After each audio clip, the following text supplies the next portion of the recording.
আনবাৰ তাৰমানে নৱেম্বৰলৈকে আমি একো ঠাণ্ডা ফিলেই নকৰোঁ এইবাৰ নৱেম্বৰত অকণ ঠাণ্ডা অলপ ফিল কৰিছিলোঁ পোষ্ট মেলনি অহাৰ কাৰণে হৈছে নেকি মিউজিক কৰি ফাইনেন্সিয়েলি আৰ্থিকভাৱে সবল হোৱাটো বা আৰ্থিকভাৱে স্বাৱলম্বী হোৱাটো যথেষ্ট কষ্টসাধ্য এয়া এই 3 Idiotsত যে ফাৰহানে ডাইলগটো চিনেমাখন চালে মোৰ মাৰ কথা মনত পৰে 4th ছেমিষ্টাৰত আহি কোনোবাই আৰু মাষ্টাৰ্ছটো এৰে নেকি প্ৰাণদীপ দাস MA হৈ থাকিলেহেঁতেন এতিয়া প্ৰাণদীপ দাস BA চ' মই মানে জীৱনটোত মোৰ শুব নোপোৱা হৈ গৈছিলোঁ কণ্টিনিউৱাছ খালি ক'ভিডৰ মাজতে 2 বছৰ খুব শুলোঁ ঠিকছে হৈছোঁ বাকী মই ইভেন মোৰ চানডে নাছিলে এইবিলাক এতিয়া প্ৰযোজ্য যুগ আণৱিক যুগ প্ৰশান্ত অনামিকাৰ জাতিকুল নেওচা সমাগ্নিৰ যুগ চব এতিয়া প্ৰযোজ্য গতিকে লিৰিক্স কেতিয়াও পুৰণি নহয় কিছুমান বস্তু খুব হেৰি কৰে ধৰক মানে এতিয়া বৃষ্টিৰ তৃষ্ণা মোৰ চবে কিৰি যায় আমাৰ দৃষ্টিয়ে কিন্তু লক্ষ্য জানে তো সেইবিলাক লিৰিক্স কেনেকৈ পূৰ্ণ হ'ব মানে সমস্যাটো কি মই অকল গান নাগাওঁতো অকল গান নাগাওঁ মই পিয়ানো বজাওঁ মই গিটাৰ বজাওঁ নতুনকৈ এটা ইনষ্ট্ৰুমেণ্ট সোমাইছে মোৰ বেঞ্জখন সোমাইছে মোৰ আৰ্চেনেলত চ' মই ৰেকৰ্ডাৰ বজাওঁ পিয়ানিকা বজাওঁ চ' সেই ইনষ্ট্ৰুমেণ্টবিলাকতো মোৰ বহুত টাইম ইনভেষ্টমেণ্ট হয় তো এনেইতো বাজি নুঠে ন মানুহে কয় বাহা প্ৰাণীপ তুমি ইমান টেলেণ্টেড ইমান ইনষ্ট্ৰুমেণ্ট বজাব জানা টেলেণ্ট একো মেটাৰ নকৰে হাজাৰ হাজাৰ ঘণ্টা দিছোঁ এটা এটা ইনষ্ট্ৰুমেণ্টৰ পিছত তেতিয়াহে বাজে সংঘৰ্ষ কৰিছে ত্যাগ কৰিছে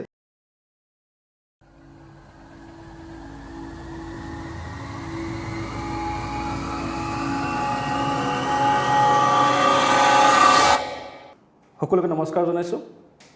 দাৱেৰ প্ৰতিগৰাকী দৰ্শকক আজি আমাৰ আন এটি এপিছডলৈ স্বাগতম জনাইছোঁ আজি মোৰ খুবেই প্ৰিয় আৰু অসমৰ জনপ্ৰিয় কণ্ঠশিল্পী প্ৰাণদীপ দাক আমাৰ অনুষ্ঠানলৈ স্বাগতম জনাইছোঁ বহুত ধন্যবাদ আৰিফ আৰু মোক এই অনুষ্ঠানলৈ মাতি অনাৰ কাৰণে বহুত বহুত ধন্যবাদ আমি বহুত দিনৰ পৰা কথা পাতি আছিলোঁ কিবা এনেকুৱা কথাৰ বাট ফাইনেলি আজি হয় হয় যিয়ে নহওক মানে আচলতে প্ৰাণদীপ দা মোৰ হোষ্টেলৰ ছুপাৰ ছিনিয়ৰ আৰ্চিটো ছুপাৰ ছিনিয়ৰ বাট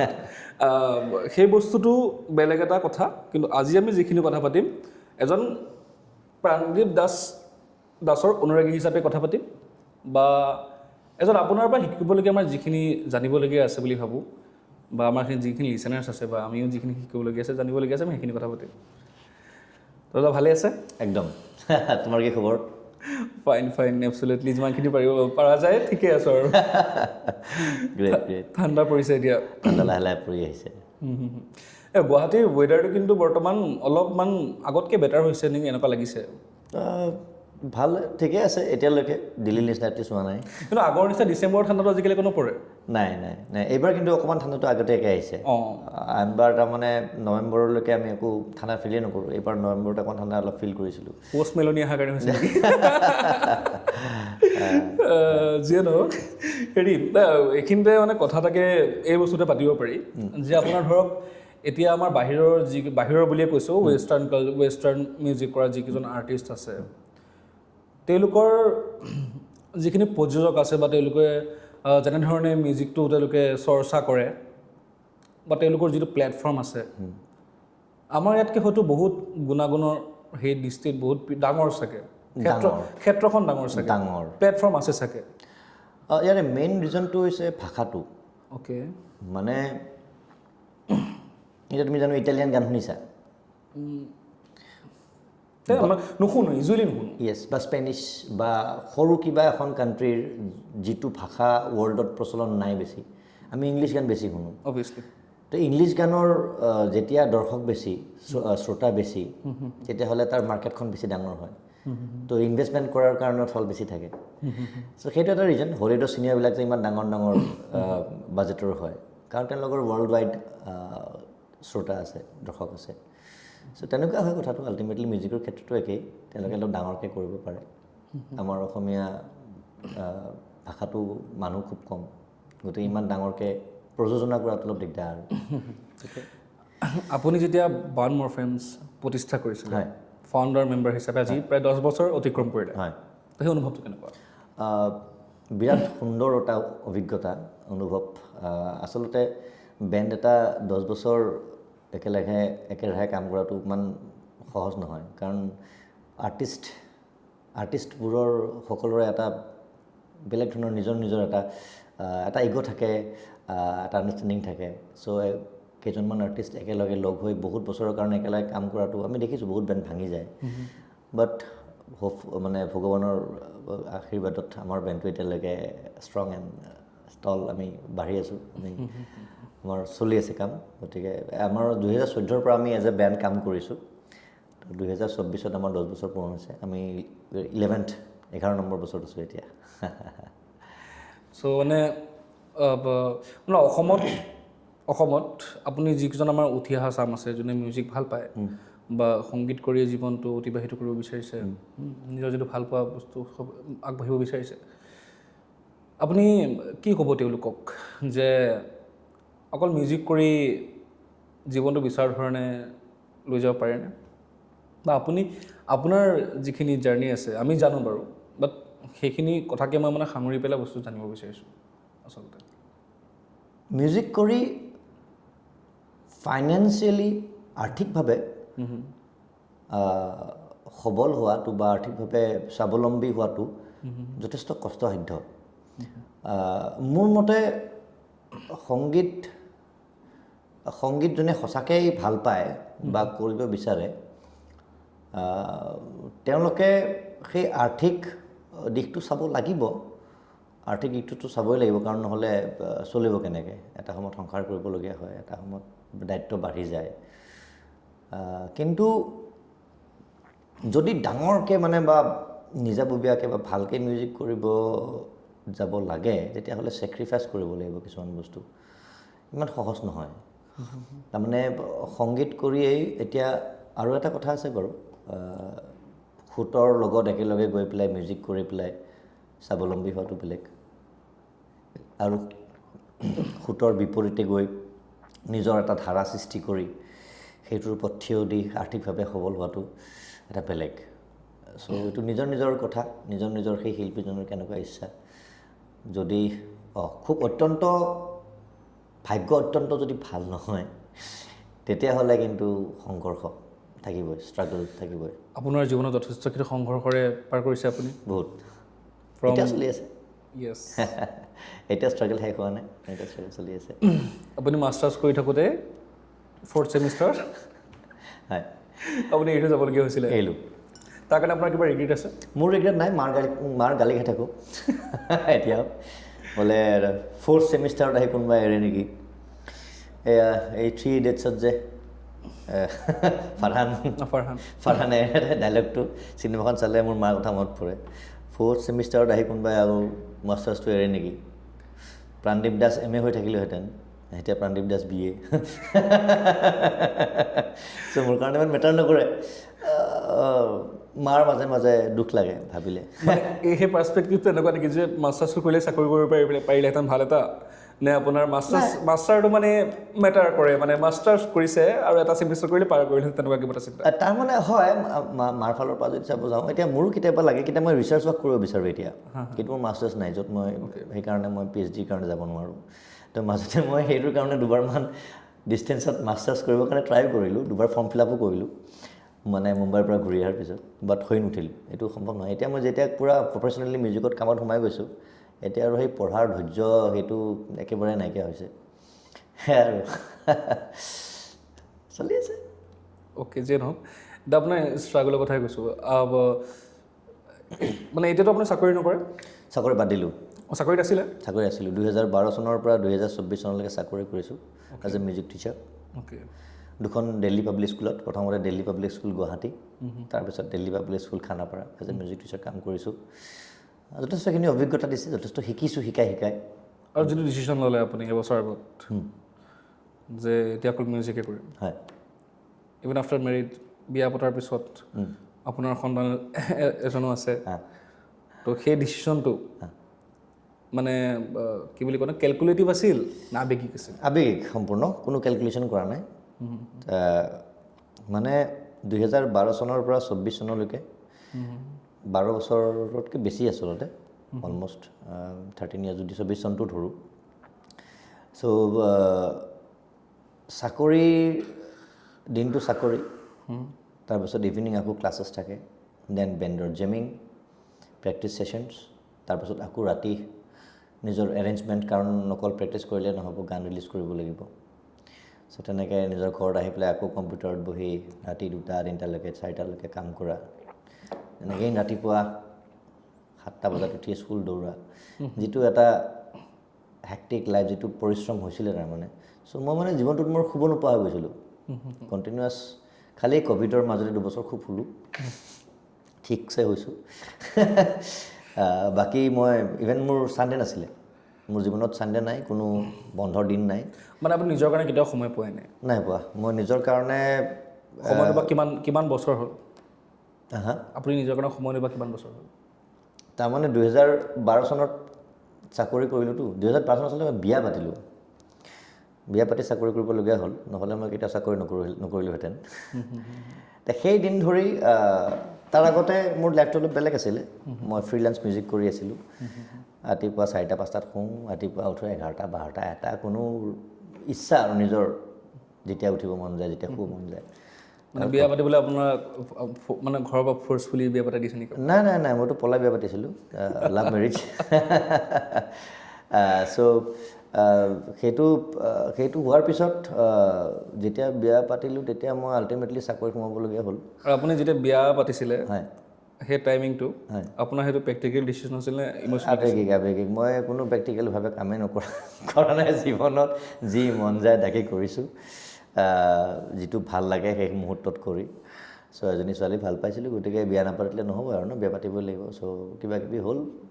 গতিকে মই তেনেকৈ বিয়া পাতিবলগীয়া হ'ল। চ' তো আল্টিমেটলি মই আগতে যদিও বা মিউজিকত যথেষ্টখিনি ইনকাম কৰি আছিলোঁ এজ এ ফ্ৰীলেন্স মিউজিচিয়ান, কিন্তু বিয়া পাতিলেতো আকৌ ৰেগুলাৰ ইনকাম লাগে ন। চ' সেইটো ছাফিচিয়েণ্ট নহয়। চ' মই আল্টিমেটলি কি জব কৰিম?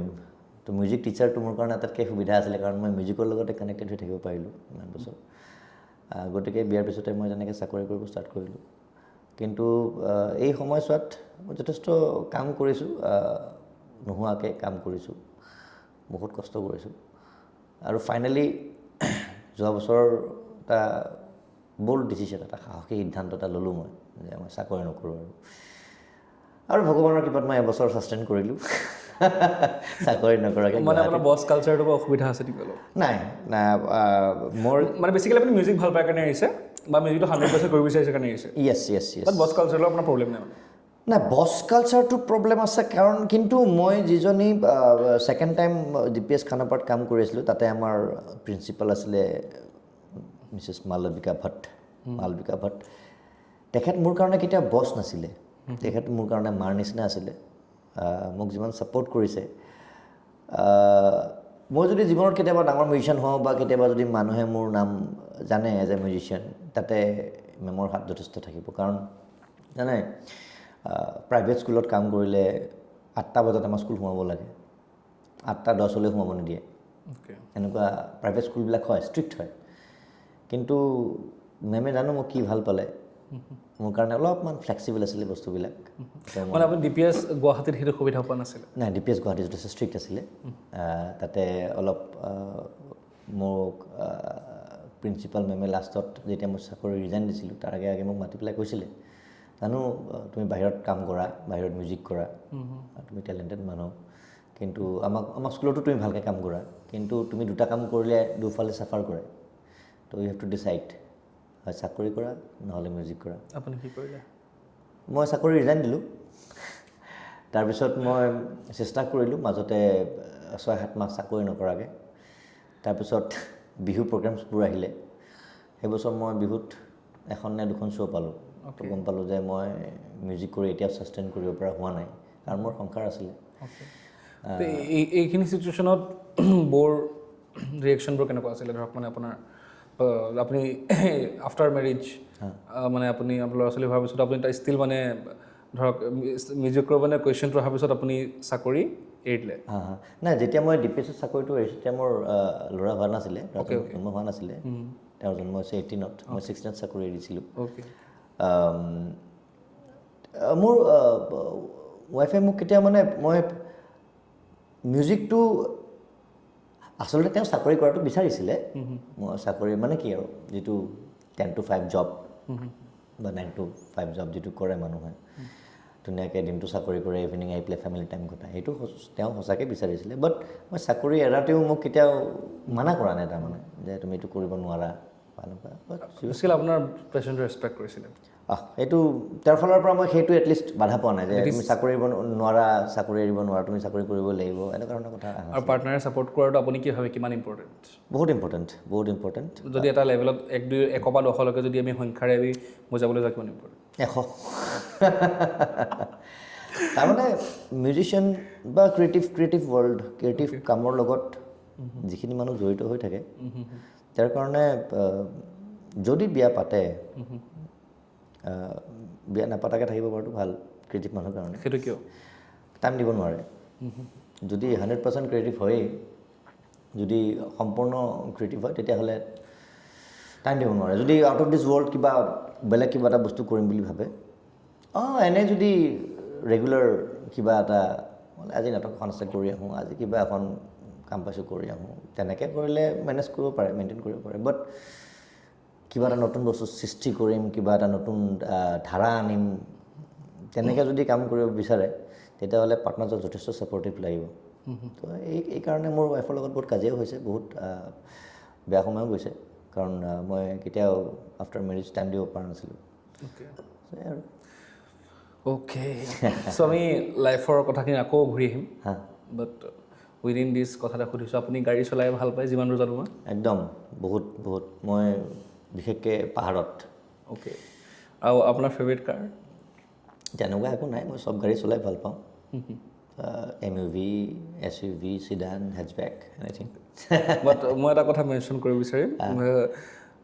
কিবা এটা কাৰণত আমি ইউনিভাৰ্চিটিত থাকোঁতে আপোনাৰ এই যেতিয়া নেন'খন লাগিছিলে যে আমি যে ঘূৰি ফুৰিছিলোঁ যে তো মানে ইমান ভাল লাগিছে মই মানে ইয়াৰ আগতো বহুতৰ নেনত উঠিছোঁ কিবা উঠিছোঁ বাট ইমান ধুনীয়া হৈ আছে এখন টাটা নেন' 10 বছৰ হৈ গ'ল ইমান মৰমত ৰাখিছে মোৰ নেন'খনত উঠি পেলাই বহুতে কয় তই যেনেকৈ নেন'খন চলাইছ টাটাই everyone will start loving U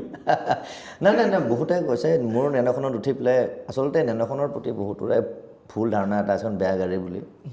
মোৰ লগত নেন'খনত উঠাৰ পিছত বহুতৰে সেই ধাৰণাটো চেঞ্জ হৈছে ইনফেক্ট বহুতে কৈছে তোক যদি টাটাই পালেহেঁতেন পুৰস্কাৰ দিলেহেঁতেন বাট অলপমান লেট হ'ল চাগে আমাৰ এতিয়া এজ পাৰ ৰতন দাদা মানে দেৱ আমাৰ মাজত আৰু নাই মানুহজন কিন্তু সমাজৰ কাৰণে যিখিনি দায়িত্ব তেওঁ যথেষ্টখিনি পালন কৰিছে বুলি হয় সেইখিনি মানিব লাগিব আচলতে চবেই নিজৰ প্ৰফেশ্যনটোত যদি অনেষ্ট হয়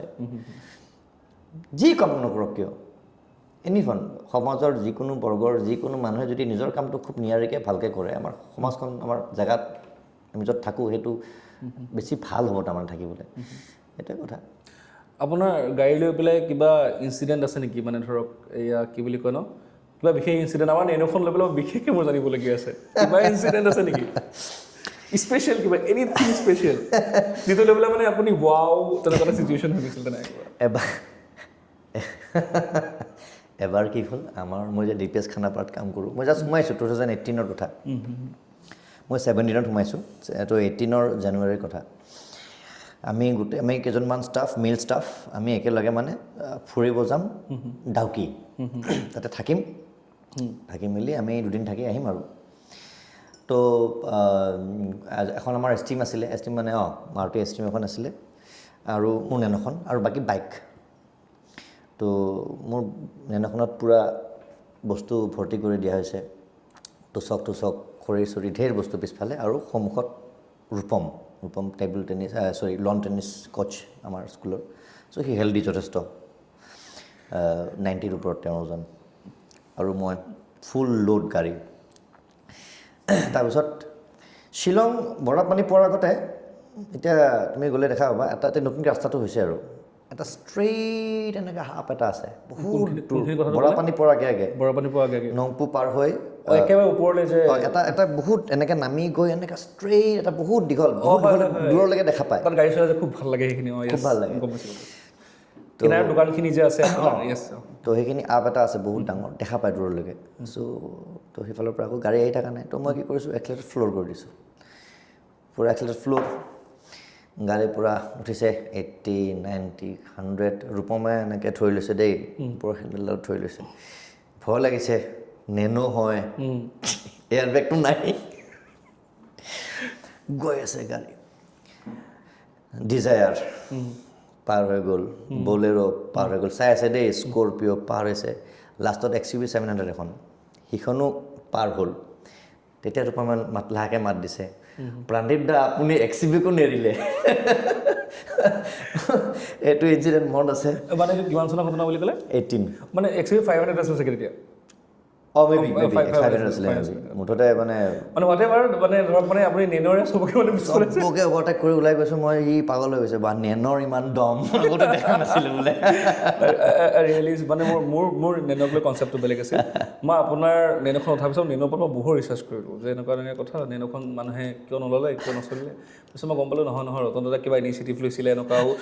চবেই হেৰি কৰা তেতিয়া কিবা কিবি আৰু তো মানে বহুত মানে জানিলোঁ নেনৰ বিষয়ে নেনৰ চকাৰ পৰা লৈ পেলাই বহুত কথা ইটছ এন এমেজিং কাৰ আৰু মই গাড়ীখন কেতিয়াও নেৰোঁ মোৰ গোটেই ষ্ট্ৰাগল পিৰিয়ডটো ই মোক বহুত হেল্প কৰিছে কেতিয়াও মোক ৰাস্তা দিগদাৰ দিয়া নাই so' it's very favourite car Tata Nano okay so' আমি যদি আগলৈ আপুনি দাদা এনেই হেৰি কি বুলি কয় ন বান মৰ্ফাই ষ্টাৰ্ট কৰাৰ আগতে মানে তাৰ আগতে আনুষ্ঠানিকভাৱে ক'ৰবাত জড়িত হৈ আছিলে নেকি কোনোবা অনুষ্ঠান কিবা গ্ৰুপ তেনেকৈ কিবা না আপুনি ডাইৰেক্ট ইয়াৰ পৰা আৰম্ভ কৰিছে মই যেতিয়া মই মুম্বাইলৈ যেতিয়া গ'লোঁ চাউণ্ড ইঞ্জিনিয়াৰিং কৰিবৰ কাৰণে চাউণ্ড ইঞ্জিনিয়াৰিং নহয় আচলতে ডিপ্ল'মা কৰ্চ এটা আছিলে চাউণ্ড ৰেকৰ্ডিং এণ্ড ৰিপ্ৰডাকশ্যন বুলি আৰু আপুনি জিঅ' মাষ্টাৰ্ছটো এৰি পেলাই গৈছে মাষ্টাৰ্ছ 4th ছেমিষ্টাৰত মই নপঢ়িলোঁ আৰু এটা কাম কৰোঁ আপুনি মাষ্টাৰ্ছত যে এৰিলে যে মই জানো হিষ্টৰীটো বাট মই ভাবোঁ চবেই শুনাটো বহুত ইম্পৰ্টেণ্ট সেই হিষ্টৰীটো আপুনি কি যদি কয় ধুনীয়াকৈ এইটো শুনি ভাল লাগিব অ'কে তো মাষ্টাৰ্ছ যেতিয়া কৰিব আহিলোঁ গুৱাহাটী ইউনিভাৰ্চিটিত তো লাহে লাহে অট'মেটিকেলি মই মিউজিকেলি বহুত ইনক্লাইণ্ড আছিলোঁ তো যেতিয়া এইবিলাক হয় ডিপাৰ্টমেণ্টেল ফ্ৰেছাৰ্ছবিলাক হয় বিভিন্ন ডিপাৰ্টমেণ্টৰ জেনেৰেল ফ্ৰেছাৰ্ছ চবতে মই মানে কমন নেম মই যামেই তাৰমানে মই আছিলোঁ জ্যোতিপ্ৰসাদ গৌৰ আছিলে সঞ্জয় সাহা আছিলে আমি 2-3জন ল'ৰা কোনোবা নহয় কোনোবা এটা আমি কেতিয়াবা তিনিওজনে যিকোনো ফ্ৰেছাৰ্ছত পাই যাব চ' তেনেকৈ মই মানে মিউজিকেলি বহুত কাম কৰিব আৰম্ভ কৰিলোঁ লাহে লাহে পঢ়াটোৰ পৰা লাহে লাহে যেনিবা অলপ আঁতৰি আহিছোঁ মানে মিউজিকত বেছি চখ আৰু তেনেতে বিহুটো গান গোৱা ষ্টাৰ্ট কৰিলোঁ বিহু মঞ্চ কৰা হ'লোঁ তো থাৰ্ড ছেমিষ্টাৰ দি উঠি 4th ছেমিষ্টাৰ ক্লাছ চলি আছে তেনেতে বিহু ছিজনটো সোমালে বিহু ছিজনত মই এদিন গান গাইছোঁ ৰাতি প্ৰগ্ৰাম কৰিছোঁ এইফালে ক'ৰবাত প্ৰগ্ৰাম আছিলে মিৰ্জা বিজয়নগৰৰ ফালে তো নেক্সট ডে ক্লাছত আমাৰ দীপাংকৰ বেনাৰ্জী ছাৰ তেখেত নাই এতিয়া অল ৰেচপেক্ট টু হিম তেখেতে মোক ক্লাছত শুই থকা পালে মই পূৰা শুই আছোঁ ক্লাছত আহি পেলাই লাহেকৈ মাত দিছে প্ৰাণদীপ মই খুব এটেণ্টিভ আছিলোঁ ক্লাছত ছাৰ চবেই হাঁহিছে ক্লাছত তুমি কিয় শুই আছা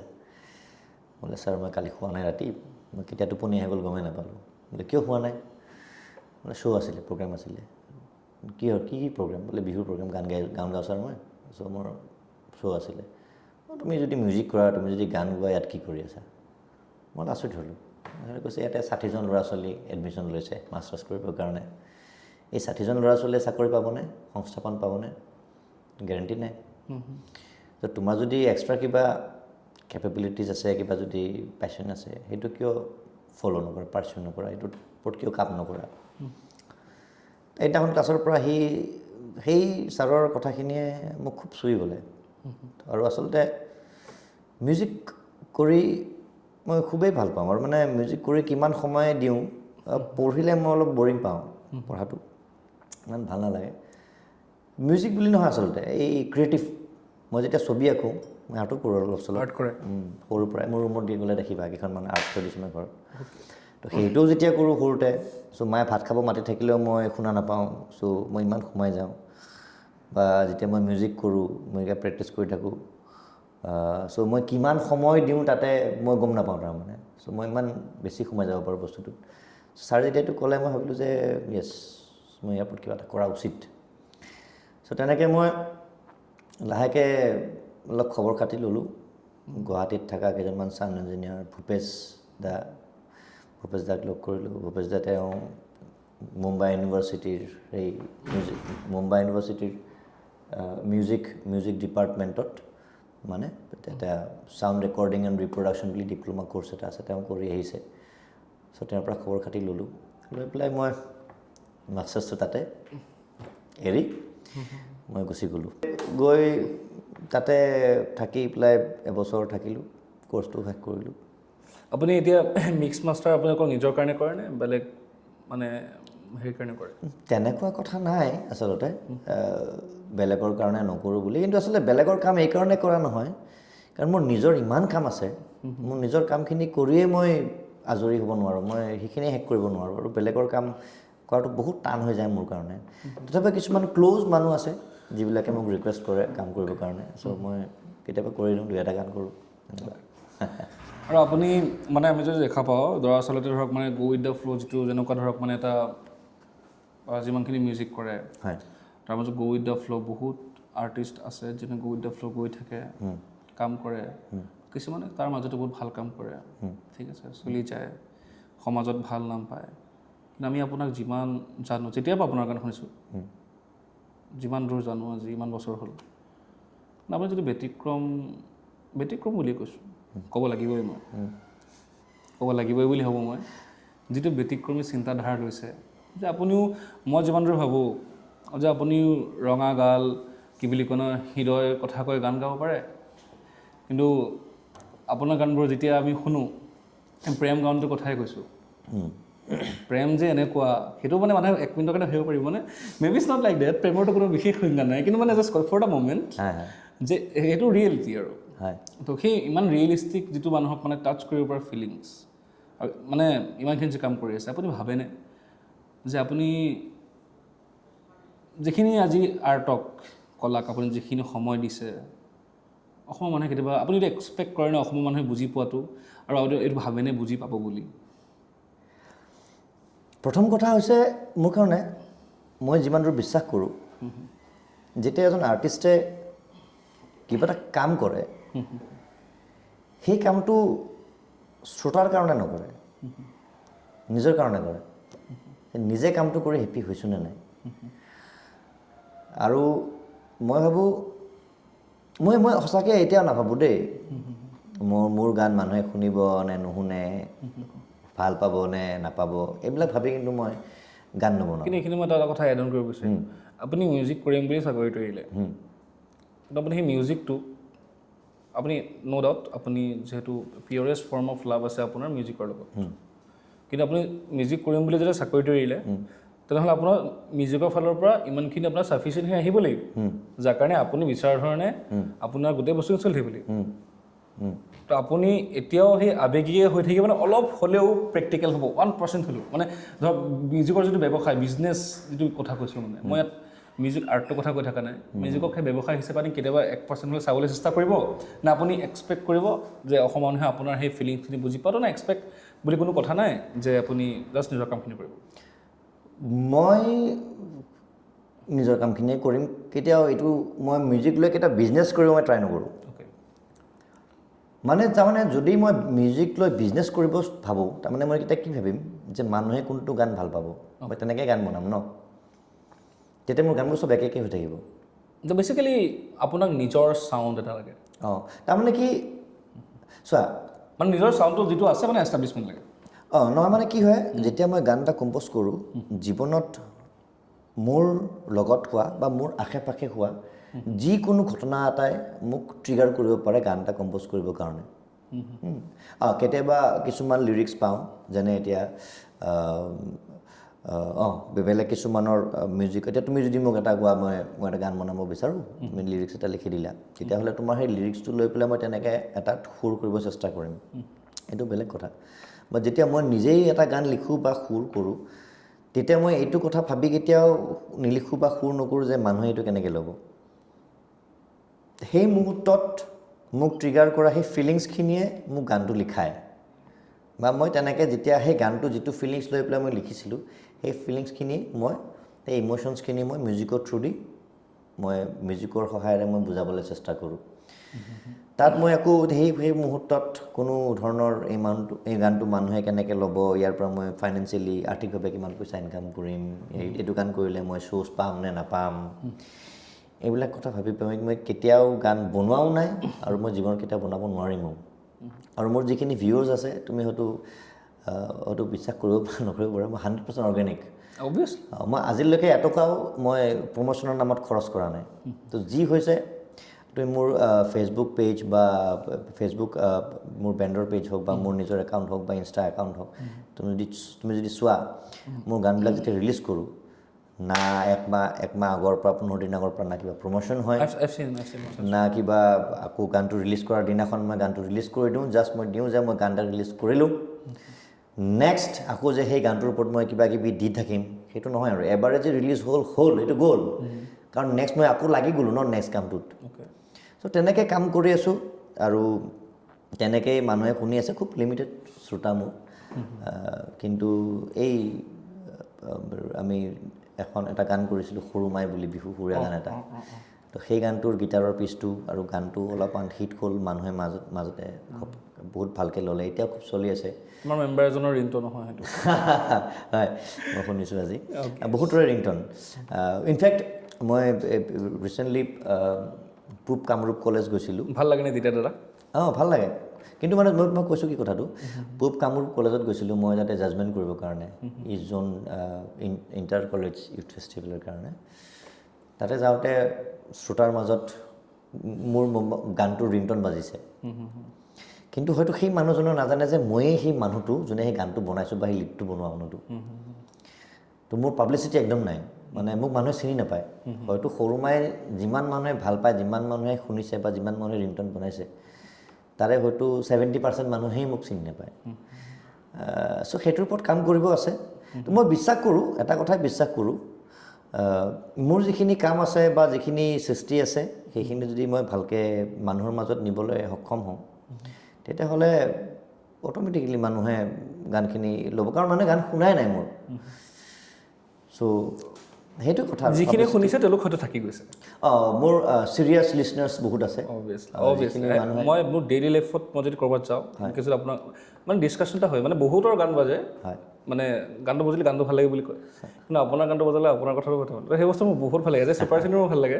আৰু মানে বস্তুটো কি মই আপোনাক প্ৰথম যেতিয়া মোৰ অনুভৱটো কৈ আছোঁ আপোনাক মই প্ৰথমবাৰ দেখিছিলোঁ গান শুনাৰ আগতে মই যে গুৱাহাটী ইউনিভাৰ্চিটি মই নতুন মই ষ্টেজত পাৰফৰ্ম কৰি আছোঁ হনুমান সাগৰ বন্ধা চাওঁ আচ্ছা ঠিক আছে আমি ৱেষ্টাৰ্ণ মিউজিকো হেৰি কৰিছোঁ আপুনি জাজ হৈছিলে তেতিয়ালৈকে আপোনাৰ মানে ইণ্টাৰেকশ্যন হোৱা নাই আৰু আমি গ'ল্ড পাইছোঁ 2022-23 আমি গ'ল্ড পাইছিলোঁ আৱাজ ইন দ্য থিম মানে মোৰ বহুত ভাল লাগিছিল মানে আপোনাৰ যে প্ৰদীপ দা এনেকৈ হেৰি কৰিছে জাজ আছিলে গ'ল্ড পাইছোঁ তো গুড আৰু সেই গানখিনিত মানে আমাক সেই বছৰ ট্ৰেইন কৰিছিলে খুব ভাল লগা কথা মোৰ লগৰ মেক্স বৰবৰা তাৰ নাম অনিমেক্স বুলি মাতো মেক্স বৰবৰা সি আমাক ট্ৰেইন কৰিছিলে যেতিয়া সি সেই গানটো আমাক প্ৰেক্টিছ কৰিলে মানে হনুমান সাগৰ যেতিয়া আমাৰ হেৰি মানে ট্ৰেডিশ্যনেল সেইকাৰণে ফকৰ কাৰণে তেতিয়া we are very much happy কাৰণ আপুনি এইটো কি বুলি কয় ন আপুনি কোৱা হেৰিটো এইটো আপোনাৰ সেইখিনি চাই পেলাই আমাক প্ৰেক্টিছ কৰিছে মানে খুব ভাল লাগিছে আৰু আচলতে হনুমান সাগৰ বন্ধা চাওঁটো মোৰ গান নহয় নাই বুজি পাইছোঁ কিন্তু আপোনাৰ হেৰি মানে জনপ্ৰিয় হোৱাৰ পিছত মই শুনিছোঁ মই বেলেগৰ কথা নাজানো মই শুনিছোঁ এটা সময়ত এই গানটো সংগ্ৰহ কৰি আমাৰ শ্ৰদ্ধাৰ ৰামেশ্বৰ পাঠকদেৱে এই গানটো বহুত ধুনীয়াকৈ গাই থৈছে তেখেতে গোৱা গানটো শুনিয়ে মই শিকিছোঁ মই নিজে ক'তো ফৰ্মেলি ফ'ক মিউজিকত ট্ৰেইনিং লোৱা নাই চ' মই শুনিয়ে যি শিকোঁ প্ৰতিমা পাণ্ডে বৰুৱাৰ পৰা মই গোৱালপাৰা লোকগীত শিকিছোঁ মানে শুনি দেই তেওঁ তাত গৈ শিকা নাই তেনেকৈ ৰামেশ্বৰ পাঠক ছাৰৰ পৰা মই এইবিলাক শিকিছোঁ কিন্তু যেতিয়া মই গানটো কৰিলোঁ হনুমান সাগৰ বন্ধা চাওঁ তাৰ যিটো মিউজিক এৰেঞ্জমেণ্ট সেইটো কোৰাছত গাবলৈ খুব ভাল বহুত ৰামেশ্বৰ পাঠক ছাৰে সেইটো কৰা নাছিলে মই যেতিয়া মানে মই বেণ্ডত কৰিলোঁ ন তো মই মানে গানটো এনেকৈ ফিল এটা ল'লোঁ যে আমি সঁচাকৈ সমুদ্ৰৰ পাৰত আছোঁ আৰু কোনোবা এজনে পালি লৈছে আৰু বাকী গোটেই বান্দৰ সেনাই গানটো গাই আছোঁ আমি তাৰমানে হনুমানক কৈ চ' সেই ফিলটো লৈ পেলাই মই এই কোৰাছ পাৰ্টবিলাক সোমাইছিলোঁ তাৰমানে চ' সেই ফিলটো মানুহে খুব ভাল পালে আৰু তাতে যিটো আমি আইৰিছ ফ'ক টিউন আমি মেডলে কৰিছিলোঁ এইটো আচলতে ফিউজন বুলি নকয় বহুতে ভাবে যে এইটো ফিউজন ইটছ নট ফিউজন হ'লে দুটা মিউজিক এনেকৈ কৰিব লাগিব যে দুটাৰ তাতে ইনগ্ৰিডিয়েণ্টছ থাকিব আৰু দুটা গান নোহোৱাও হৈ যাব তাৰমানে চ' সেইটো সম্পূৰ্ণ মাৰ্জ হৈ যায় তো এইটো আচলতে সম্পূৰ্ণ মাৰ্জ হোৱা নাই হনুমান সাগৰ বান্ধা চাওঁ গানটো কামৰূপী ফ'ক হিচাপে সম্পূৰ্ণ ইণ্টেক্ট আছে আকৌ আইৰিছ ফ'কটো সম্পূৰ্ণ আইৰিছ ফ'ক হিচাপে ইণ্টেক্ট আছে আমি দুটা গান মেডলেহে কৰিছোঁ এটাৰ পিছত গানটো বজাইছোঁ চ' এইটো খুব ভালকৈ ল'লে মানুহে ইভেন আয়াৰলেণ্ডৰ পৰাও কণ্টেক্ট কৰিছে মোক গানটো ভাল লগা বুলি আৰু ইউনিভাৰ্চিটি বুলি নহয় ইউনিভাৰ্চিটি হওক বা কলেজ হওক যেতিয়া ফ'কৰ কথাটো আহে মই যদি একদম নাম্বাৰিঙত ক'বলৈ যাওঁ 10জনৰ ভিতৰত 6 out of 10 will choose this song আৰু তাতে মই তোমাক কওঁ সেই 6জনৰ এজনেহে হয়তো জানিব যে প্ৰাণজিৎ দাসে কৰা কামটো কিন্তু সেই ইনিচিয়েটিভটো আপুনি লোৱাৰ পিছতহে মানে মই ভাবোঁ যে এই মানে ন' ডাউট যে কি বুলি কয় ন যোনে হেৰি কৰিছিলে নামটো কি আছিল বুলি কৈছিলে ৰামেশ্বৰ পাঠক এতিয়া ন' ডাউট যে আপোনাৰ ৰামেশ্বৰ পাঠকদেৱে যেতিয়া কামটো কৰিছিল তেতিয়াৰ পৰাই বহুতে জানে যে যিখিনি এলিট মানুহ আছে যিখিনি জানিব বিচাৰে ধৰক এতিয়া আপোনাৰ যিখিনি অডিয়েঞ্চ ধৰক মানে আপোনাক আমি কেনেকৈ জানো বেলেগে কেনেকৈ জানো আমি ৰিচাৰ্চ কৰি উলিয়াইছোঁ কথা বুজিছেনে তেনেকুৱা মানুহ জানে কিন্তু মানে বস্তুটো পপুলাৰ কৰাত মানে সেই ফ'ক মিউজিকটো পপ কৰাত পপ মানে এজ এ হেৰি কৰা নাই পপুলাৰ মিউজিক কৰাত মানে মানুহৰ হেৰি হৈ কৰাত কিন্তু সেইটো মই ভাবোঁ আপোনাৰ যথেষ্টখিনি অৰিহণা আছে তাৰ কাৰণে আমি আপোনাক ধন্যবাদ দিব লাগে তো যিয়ে নহওক আপোনাৰ গানৰ কথালৈ মই ঘূৰি আহিছোঁ যে যিকোনো এটা গানৰ তাৰ প্ৰাণ হৈছে লিৰিক্স আৰু আপোনাৰ গানত আমি এটা কি ইম্পৰ্টেণ্ট পাৰ্টটো হৈছে বিচাৰি পোৱা সুৰৰ লগতে মই ভাবোঁ লিৰিক্সটো আপোনাৰ প্ৰিয় লিৰিক্সিষ্ট কোন মই এজনৰ নাম ক'ব নিদিওঁ আপোনাৰ চাগে দিগদাৰ হ'ব মই দুজনৰ নাম ক'ব দিছোঁ অসমৰ বা আপোনাৰ কাৰণে লিখা যোনে নহওক লিৰিচিষ্ট মোৰ কাৰণে ডক্টৰ ভূপেন হাজৰিকা সদায় মানে এটা ষ্টাডি কৰিব পৰা এটা বস্তু তাৰমানে তেখেতৰ গান যিমান শুনিছোঁ সদায় ষ্টাডি কৰিছোঁ আৰু কেশৱ মহন্ত তেখেতৰ লিৰিক্সৰো মই বহুত বেছি ভাল পাওঁ আৰু বাকী ৱেষ্টাৰ্ণ গানবিলাক যিবিলাক শুনিছোঁ চবৰে লিৰিক্স আচলতে ভাল লাগে যেতিয়া মানুহে এটা টপিকৰ ওপৰত নিজৰ যিটো দৃষ্টিভংগী নিজৰ পাৰ্চপেক্টিভ সেইটো দাঙি ধৰে নিজৰ উপায় নিজৰ ধৰণে চবৰে লিৰিক্স ভাল লাগে ভালকৈ যদি কথাবিলাক উপস্থাপন কৰে কিন্তু সেই আৰু দৃষ্টিভংগীটোৰ ওপৰত কথা হ'ব কেনেকৈ লিখে ডেফিনেটলি তো মানে যিয়ে নহওক আপোনাৰ প্ৰিয় কোন বুলি ক'লে ভূপেন হাজৰিকা আৰু কেশৱ মহন্ত ঠিক আছে বাৰু এতিয়া আমি আপোনাৰ গান এটা শুনিম শুনাবনে নিশ্চয় মাতৰ অৱস্থা বৰ ভাল নহয় আমি ৰিকুৱেষ্ট কৰিব পাৰোঁ নে আমি নিজৰ ফালৰ পৰা কওঁ যাচোন ৰিকুৱেষ্ট কৰাচোন কেনেবা মানে আজি মোৰ তোৰ লগত পিয়ানো নাই একষ্টিক গিটাৰখন আছে তো যি গান পাৰি তাকেই কৰিব লাগিব তো মানে কি গান শুনিব বিচাৰা আজি মই অলপ আৱেগিক সিদ্ধান্ত এটা লৈছোঁ প্ৰেম গানটো শুনিব পাৰিম নে আমি নিশ্চয় শুনাম খুব ভাল লাগে ইমান ৰোমেণ্টিক গানটো ঠিক আছে কাট নকৰোঁ দেই এক দি দিম বেক চাইডে হৈছে তৰিফ এইবাৰ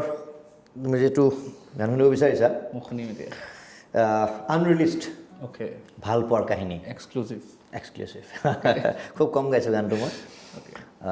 শুনিছোৱা আমি ডেষ্টিনেলৰ যে কৈছোঁ 5টা গান ৰিলিজ হ'ব আছে তাৰে এটা বাউলটোৰ লগত ইনক্লুড হৈছে বাউলটো বেলেগ মানে 5টা সেইকেইটাৰ ভিতৰত বাউলটো 5টাত নাই বেলেগ সেইটো এইটো ডেষ্টিনেলত গাইছিলোঁ আমি এইকেইটা গান বাউলটোতো ৰিচেণ্টলি দুলীয়াজানত কৰা গান এইটো আমি বেলেগকৈ দিম তো ডেষ্টিনেলত আৰু 5টা গান ৰিলিজ হ'ব আছে তাৰে এটা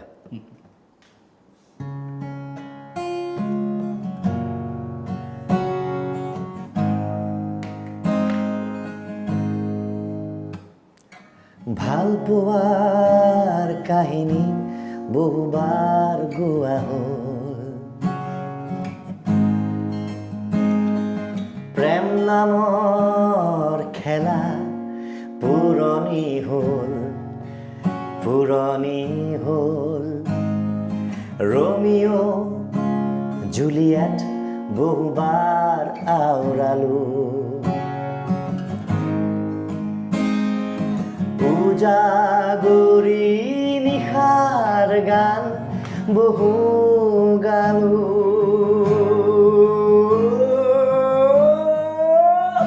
এতিয়া গাওঁ মানুহৰ গান এতিয়া গাওঁ মই জীৱনৰ গান শোষণৰ ভৰত কোন কোজা কৃষকৰ ভগা জুপুৰীৰ ক্ষুধাগ্নিৰ গান এতিয়া গাওঁ মই মানুহৰ গান এতিয়া গাওঁ মোৰ দেশৰ গান শোষক দলৰ কোনো ফাইলত আবদ্ধ সেই তেজেৰে লিখা ভুৱা আঁচনিৰ গান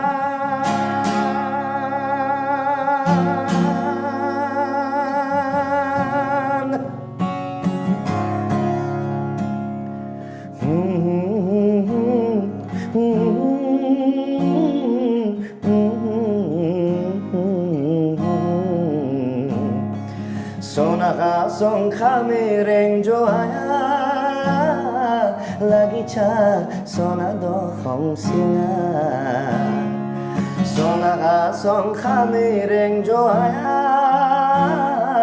lagi cha sona do khom singa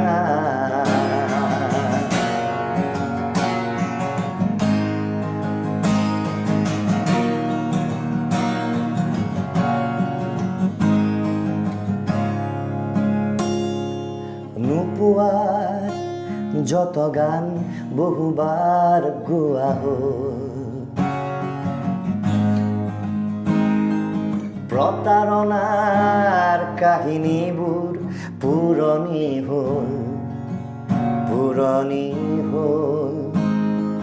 সোঁৱৰণিৰ যত গান বহুবাৰ আওৰালো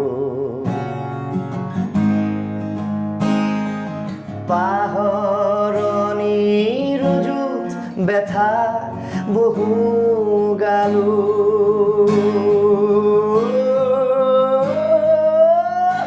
এতিয়া গাওঁ মই মুকুতিৰ গান এতিয়া গাওঁ মই জীৱনৰ গান দুটা সম্প্ৰদায়ৰ সংঘাতত মৃত্যু হোৱা কোনো শিশুৰ মাতৃৰ অশ্ৰুৰ গান এতিয়া গাওঁ মই জীৱনৰ গান এতিয়া গাওঁ মোৰ দেশৰ গান সীমান্তত গুলিবিদ্ধ কোনো সৈনিকৰ তেজ ত্যাগ আৰু সেই কফিনৰ গান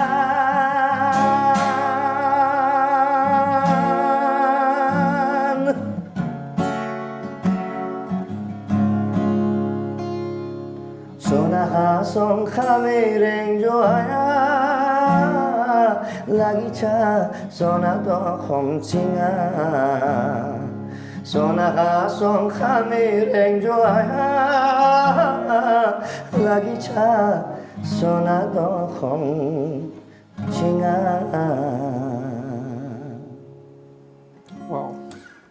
beautiful. Thank you. Okay, so upcoming hit. I don't know, hit or not, but I love this song. Okay, already hit. Hopefully. Let's see it, yeah. মানুহে কি কয়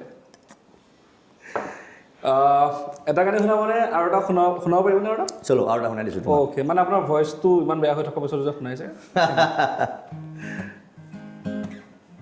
ভাল পাব এনেকৈ প্ৰকাশ হয় মানে আপোনাৰ সংগীতৰ প্ৰতি ভাল পোৱা হা ভাল পাব বোলো এনেকুৱা প্ৰকাশ হয় ভাল পোৱাবোৰ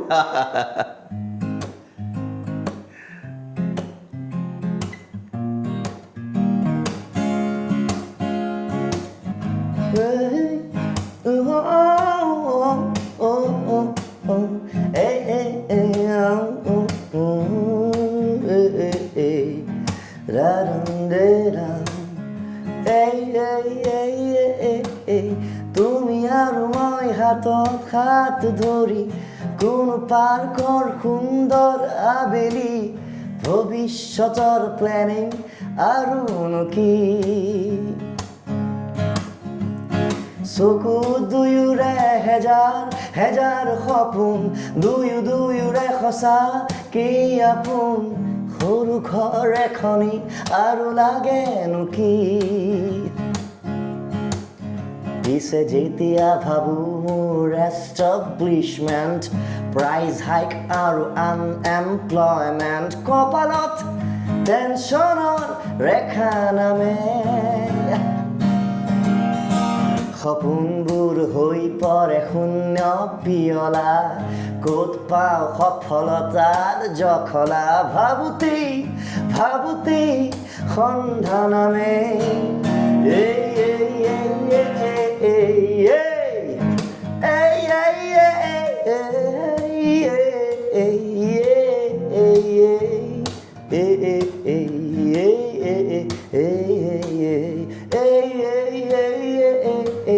তুমি আৰু মই হাতত হাত ধৰি প্ৰতি খোজ ধীৰ ধীৰ কৰি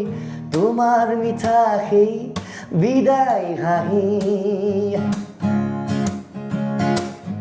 উভতো মোৰ ভাড়া ঘৰলৈ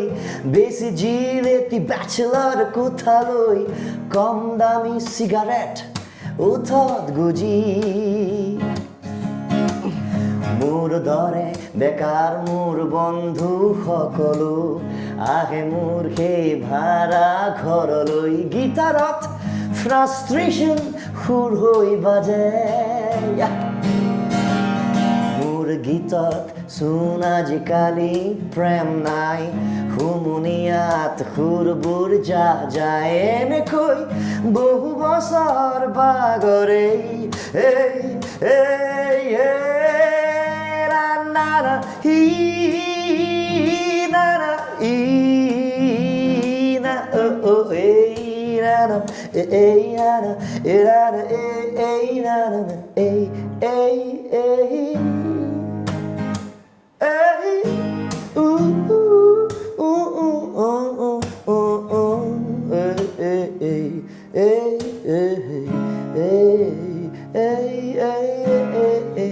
তুমি আৰু মই কাণত মোবাইল ধৰি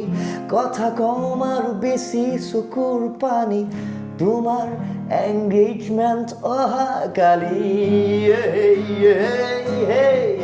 বুকুত দুয়োৰে অমাৱস্যাৰ ক'লা নামে উপায়হীন দুয়োৰে হিয়াই কান্দে জীৱন থান বান হৃদয় চালনী এতিয়া মোৰ সন্মুখত জীৱন মৰুভূমি ৰং নাই গান নাই মাথো চকু পানী কংক্ৰিটৰ নগৰীত ময়ো ঘূৰি ৰাতি যেতিয়া জ্বলে শাৰী শাৰীকৈ ষ্ট্ৰীট লাইট নিসংগতা হয় মোৰ লগৰী আৰু আকাশত তোমাৰ বিয়াৰ আতচবাজি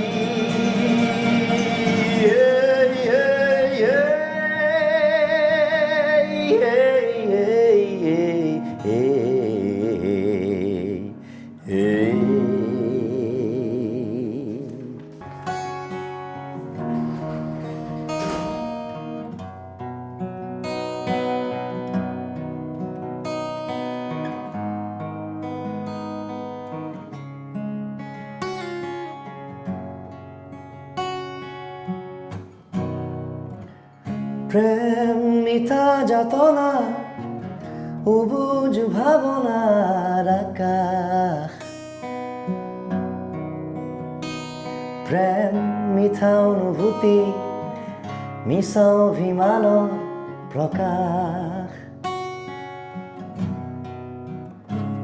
প্ৰেম এবুকু আকুলতা মনৰ চঞ্চল প্ৰকাশ প্ৰেম মিঠাৰ ডালি সৰা শেৱালিৰ সুবাস সাঁচি থোৱা যত মনৰ বাতৰি সজা ভাঙি উৰিয়াই সৰা পাতেৰে ৰংঘৰ সাজি চকু টিপিয়াই মাতে শিহৰণ তুলি বুকুৰ পদূলি প্ৰেমে গৰকি যায় দিন ৰাতি হয় ৰাতি দিন হয় সময়ো ৰৈ যায় যদি হাৰি যাওঁ জীৱন নামৰ খেলাত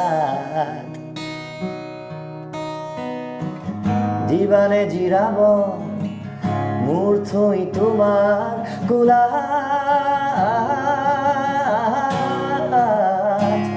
ভুলটো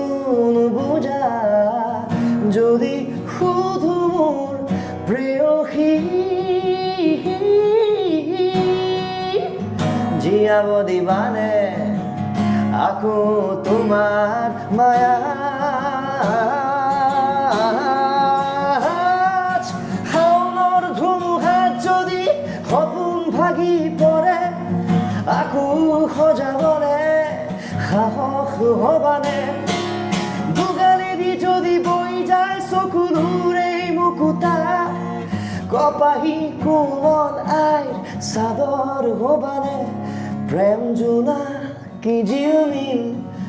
তৰালিৰ শীতল দলিচা প্ৰেম আপোন পাহৰা ৰাঙুনি ৰঙীন কলিজা প্ৰেম হৃদয়ৰ স্পন্দন শিৰে শিৰে বোৱা প্ৰীতিৰ নীলা প্ৰেম নতুন সূৰুজৰ দেহাত সানি লোৱা আভা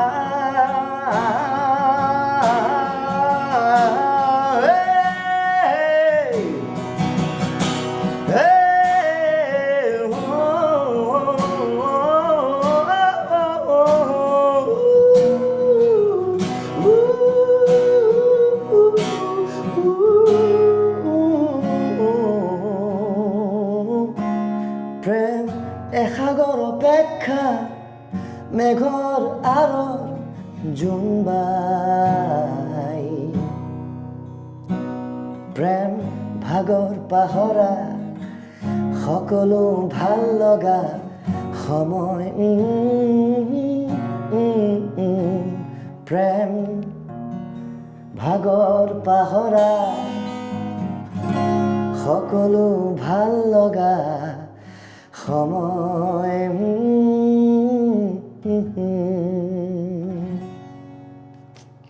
Wow, thank you so much. ধন্যবাদ Thank you. একদম মানে একদম ফ্ৰেছ হৈ গৈছোঁ আৰু Thanks a lot. Thanks. এই গানটো লিৰিক্স আপুনি নিজে লিখা নিজে লিখা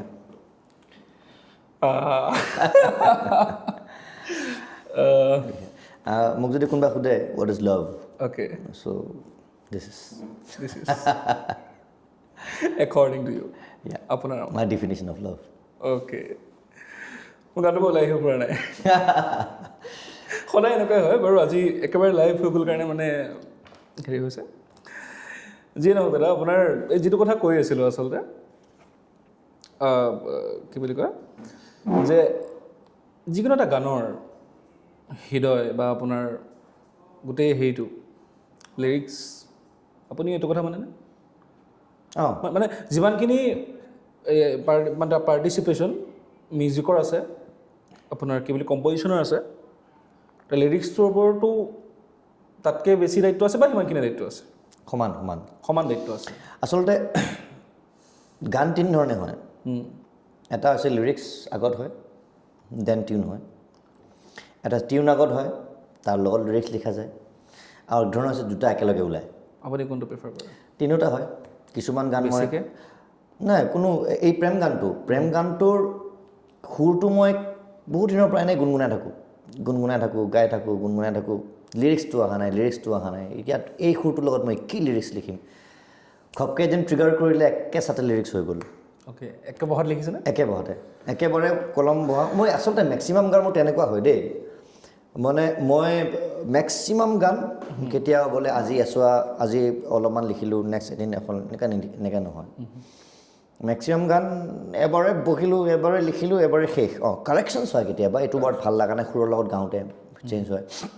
বাট মেক্সিমাম গান আৰু আগতে কথা হৈ পিছত সুৰ হোৱা গান মোৰ কম মই যিবিলাক গান একেলগে কথা আৰু সুৰ একেলগে হয় মেক্সিমাম গান তেনেকুৱা মোৰ কৰিব বহোঁ কথা আৰু সুৰ একেলগে ওলাই থাকে চ' মেইন কথাটো হৈছে আচলতে থিমটো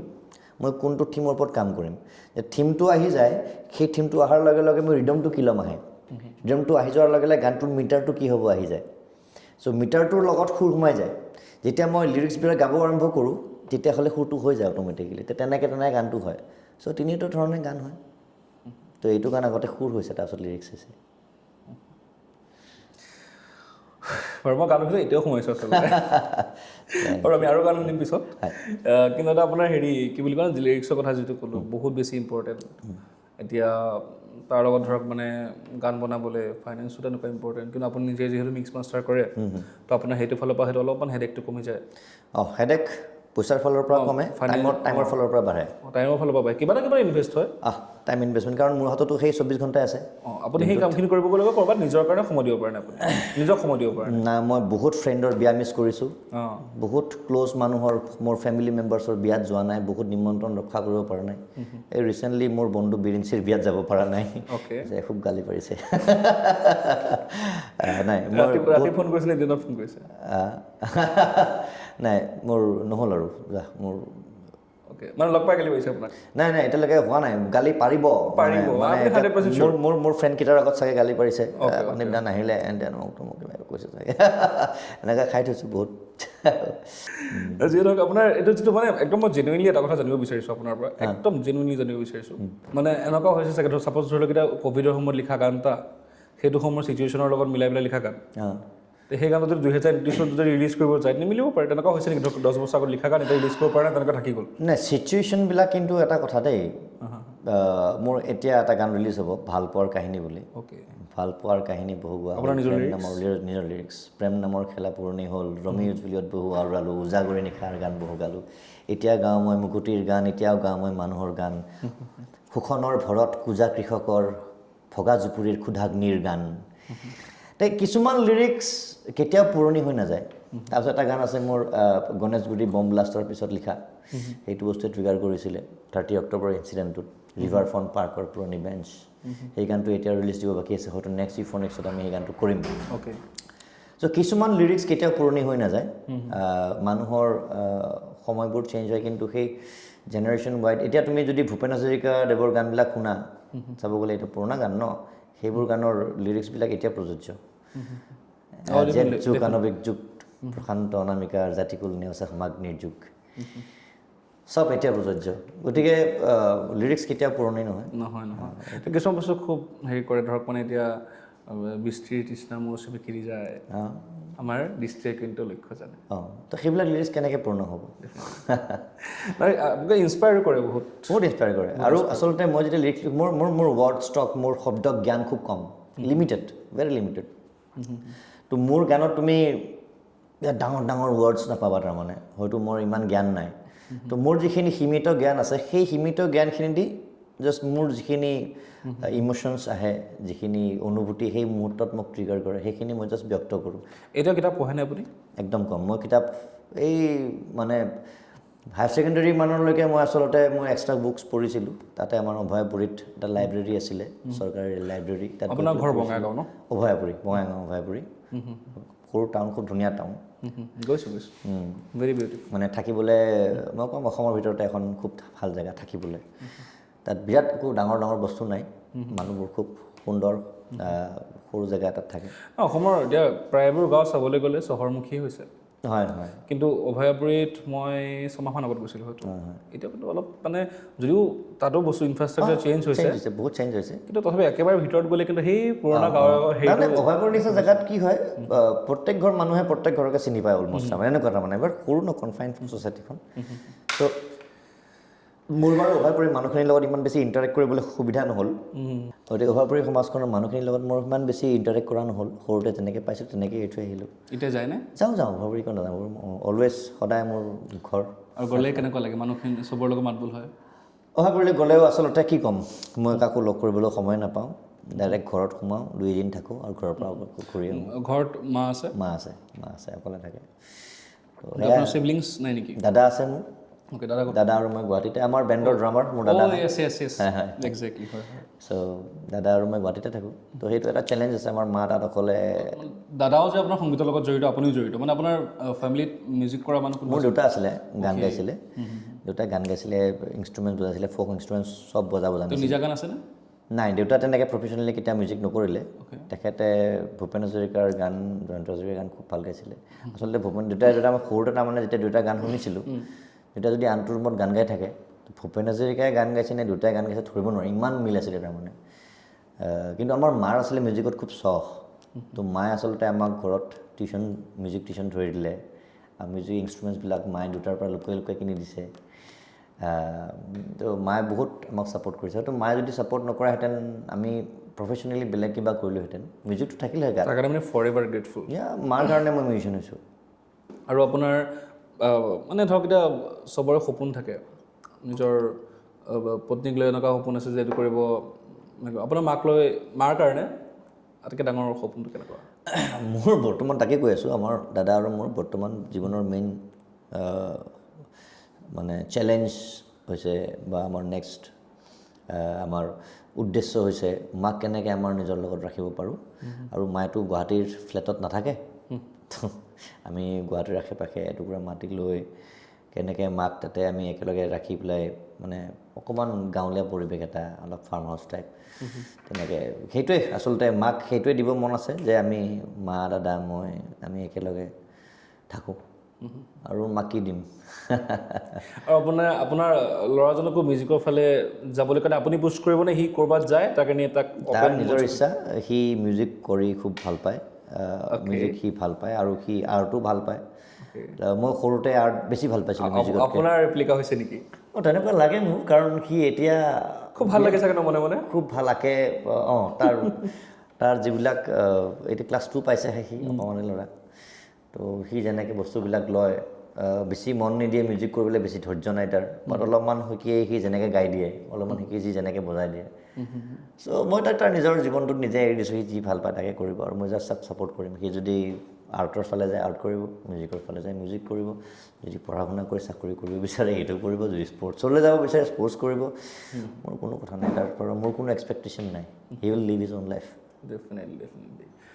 আৰু আপোনাৰ এতিয়া ইউফনিক্সৰ মই কথালৈ আহিছোঁ। ইউফনিক্স আপুনি প্ৰথম ক'ভিডৰ সময়ত কৰিছিলে, হয়নে? ক'ভিডৰ আগে ক'ভিডৰ আগে মানে GMCৰ হেৰিত কৰিছিলে, কা আন্দোলন আৰু ক'ভিড মাজত 2 মাহমান গেপ আছিলে, মনত আছেনে? সেই সময়ছোৱাতে আমাৰ ইউফনিক্স ওলাই গৈছিলে। 28 ফেব্ৰুৱাৰী লিপ ইয়াৰ, 29 ফেব্ৰুৱাৰী আছিলে। নেক্সট আপুনি ধৰক আকৌ প্লেনিং আছে নে ইউফনিক্স? প্লেনিং আছে। আচলতে ইউফনিক্সটো এটা বৰ আড়ম্বৰপূৰ্ণ এটা কাৰবাৰ, মানে ইমান সহজসাধ্য নহয়। তাৰমানে কি, এটা 13-14জন 15-16জন মানুহৰ এটা টীম ষ্টেজত উঠি পেলাই লাইভ ৰেকৰ্ড, লাইভ শ্বুট কৰা যিটো কাৰবাৰ, বহুত বস্তুৰ প্ৰয়োজন হয়, লাইট, কেমেৰা, ষ্টেজ। আটাইতকৈ ডাঙৰ হৈছে কথাটো হৈছে কৰ্ডিনেশ্যন। লাইটৰ কৰ্ডিনেশ্যন, চাউণ্ডৰ কৰ্ডিনেশ্যন, বেণ্ড মেম্বাৰকেইটাৰ কৰ্ডিনেশ্যন। আমি কোনোৱে ক'তো ভুল বজাব বা গাব নোৱাৰোঁ। মই আৰু এটা কথা সুধিব বিচাৰিছোঁ, মানে আমি যেতিয়া স্নাতকোত্তৰ ছাত্ৰৰ দায়িত্বত আছিলোঁ, আমি হয়তো সেইটো সময়ত যেনেকৈ ইউফনিক্সৰ কাৰণে ট্ৰাই কৰা গৈছিলে, আমি সেইটো সময়ত ফিল্ডখন কিহৰ কাৰণে নাপালোঁ, জিঅ' ফিল্ডত ট্ৰাই কৰিছিলোঁ, ফিল্ডখন নাপালোঁ, আমাৰ সেইটো সময়ত হেৰি আহি খেলো ইণ্ডিয়াৰ কাৰণে, খেলো ইণ্ডিয়া আহি যোৱাৰ কাৰণে। বা আপোনাৰ ধৰক ক'ভিডৰ সময়তে আগতে হোৱা প্ৰগ্ৰাম এটা আপুনি ইমান ছাকচেছফুল প্ৰগ্ৰাম হৈছে বুলি ভাবোঁ মই। তাৰপিছৰ পৰা আজি ধৰক মানে ইমান সময় হ'ল, 4 বছৰ 5 বছৰ হ'ল, তাৰপিছত এতিয়ালৈকে অনুষ্ঠানটো নোহোৱাৰ কাৰণবোৰ কি কি? আমি আচলতে পাতিলোঁ, আমি ইউফনিক্স পাতা নাই, আমি ডেচিনেল নাম দি পাতিলোঁ ছেইম প্ৰগ্ৰাম। আমি শ্ৰদ্ধাঞ্জলি, কাৰণ আমাৰ বেণ্ডটো 10 বছৰ হোৱাৰ কাৰণে যোৱা এই বছৰৰে 5 জানুৱাৰীত আমি শ্ৰদ্ধাঞ্জলি কাননত আমি অ'পেন স্পেচ এটা লৈ ডেচিনেল বুলি পাতি, তাৰ 3টা গান অলৰেডি ৰিলিজ হৈছে আৰু বাকী 5টামান গান আমি ৰিলিজ কৰিম। তো সেয়াই। আৰু ইউফনিক্স আমি আকৌ পাতিম। এইটোত আচলতে মেইন চেলেঞ্জ হৈছে ফাইনেন্স। মানে তেনেকুৱা এটা বস্তু পাতিবলৈ হ'লে বহুত বেছি টকাৰ দৰকাৰ। তাৰমানে এতিয়া চোৱা, আমি যদি এখন শ্ব' পাতোঁ, এটা ভেনিউ ল'ব লাগিল, চাউণ্ড, লাইট, ষ্টেজ আৰু মিউজিচিয়ানছ, এই গোটেইখিনি এদিনৰ কাৰণে লোৱা যায় ন। ইউফনিক্সৰ এদিনৰ কাৰণে ল'লে নহয়, এইটো ল'ব লাগিব এটলিষ্ট 4-5 দিনৰ কাৰণে। তো 4-5 দিনৰ কাৰণে এটা ভেনিউ বুক কৰা, 4-5 দিনৰ কাৰণে লাইটৰ বস্তু বুক কৰা, প্ৰেক্টিছ কৰা, লাইটৰ বস্তু প্ৰেক্টিছ কৰা। চ' এই বস্তুটো ইমান সহজ নহয় আচলতে কেনেকৈ আহিল জানানে বস্তুটো মই যেতিয়া মুম্বাইত ছাউণ্ড ইঞ্জিনিয়াৰিঙৰ ক্লাছটো কৰি আছিলোঁ কোৰ্চটো তেতিয়া আমাৰ ছাৰ আছিলে মনোহৰ কুণ্টে চ' মনোহৰ কুণ্টে ছাৰে আমাক কৈছিলে এটা ইনচিডেণ্ট তেওঁৰ লগত হোৱা তেওঁ মানে US-ত গৈছিলে ছাউণ্ড ইঞ্জিনিয়াৰ্ছ এছ'চিয়েশ্যন আৰু গোটেই ৱৰ্ল্ডৰ ছাউণ্ড ইঞ্জিনিয়াৰ্ছবিলাকৰ কিবা এটা কনফাৰেঞ্চ আছিলে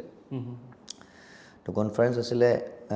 গৈ পেলাই তেওঁ তাকে এটা কনফাৰেঞ্চত আছিলে তো য'ত হৈ আছিলে তাৰে ওচৰতে এটা বিৰাট প্ৰেষ্টিজিয়াছ অডিটৰিয়াম এটা আছিলে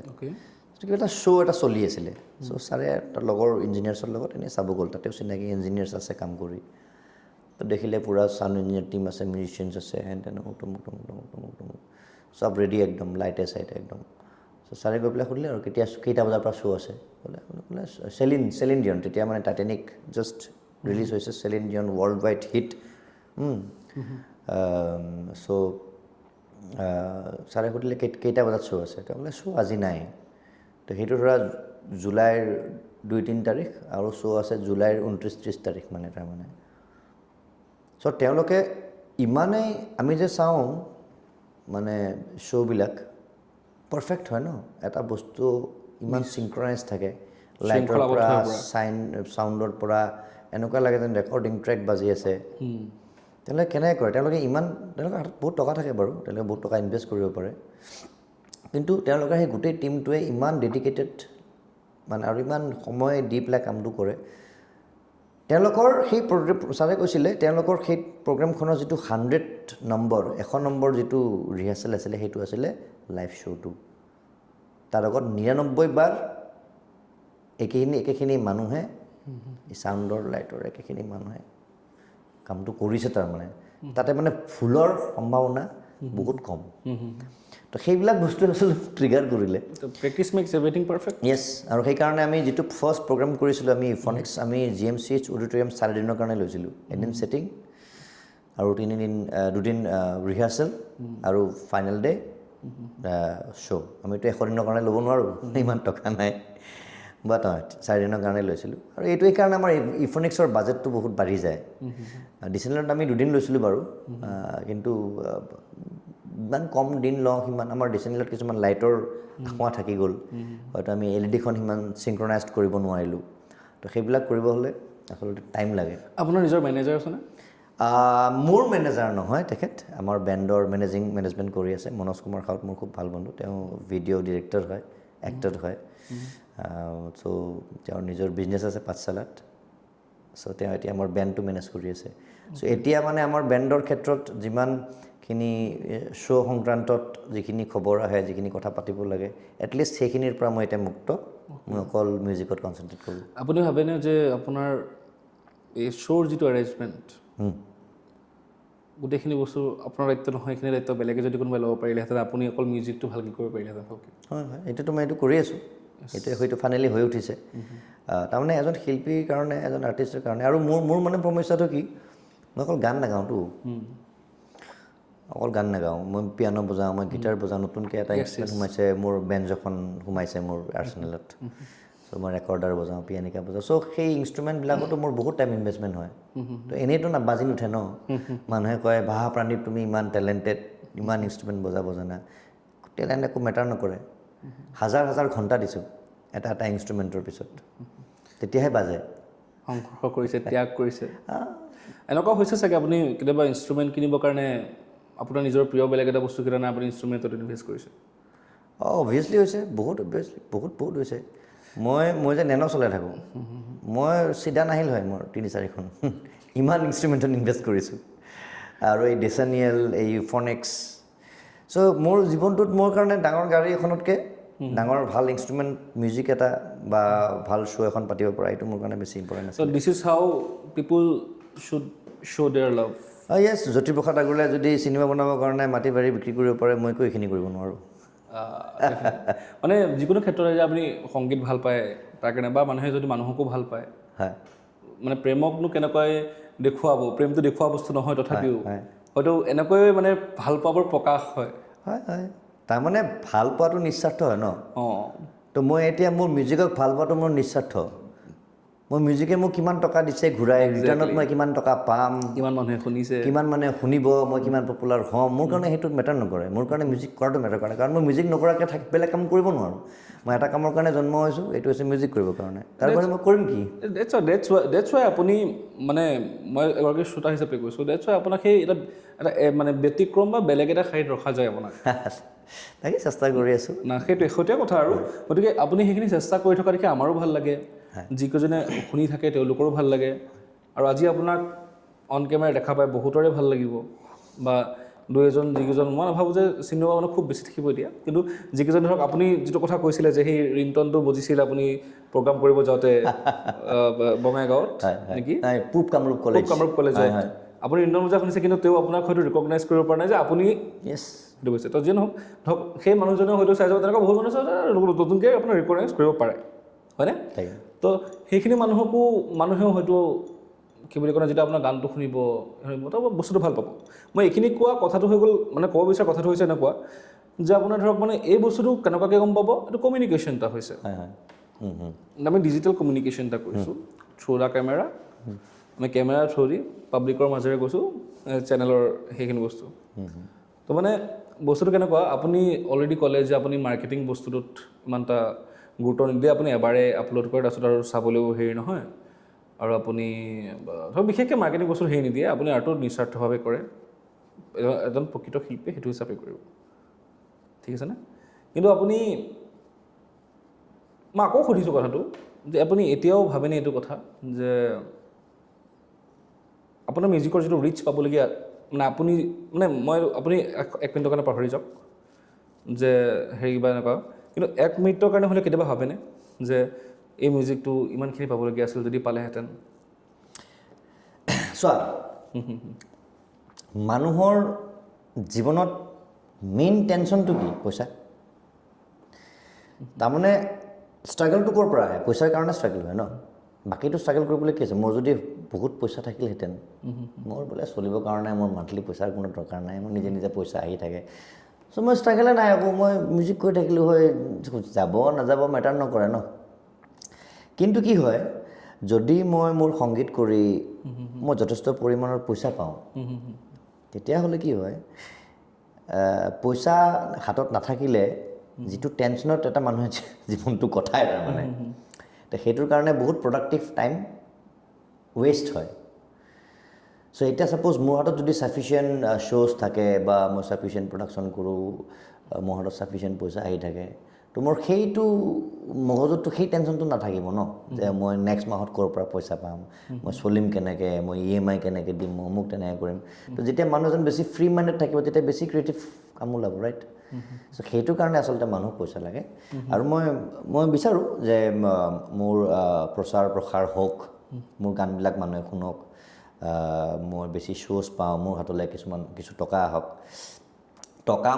মোক লেভিছ লাইফষ্টাইলৰ কাৰণে টকা নালাগে। মই একদম সাধাৰণভাৱে জীয়াব বিচাৰোঁ, সাধাৰণ ঘৰ এটাত, সাধাৰণ গাড়ী এখন লৈ, একেবাৰে সাধাৰণ, কিন্তু মোক লাগে অসাধাৰণ মিউজিক ইনষ্ট্ৰুমেণ্টছ, অসাধাৰণ মিউজিক প্ৰডাকশ্যন। চ' সেইখিনিৰ কাৰণে মোক আচলতে পইচা লাগে। মোৰ চিনেমা স্ক্ৰিপ্ট লিখি আছোঁ, হয়তো মই চিনেমাও কৰিম, চ' মোৰ সেইটো মন আছে। চ' সেইবিলাক কৰিবলৈ হ'লে মোক পইচা লাগিবই।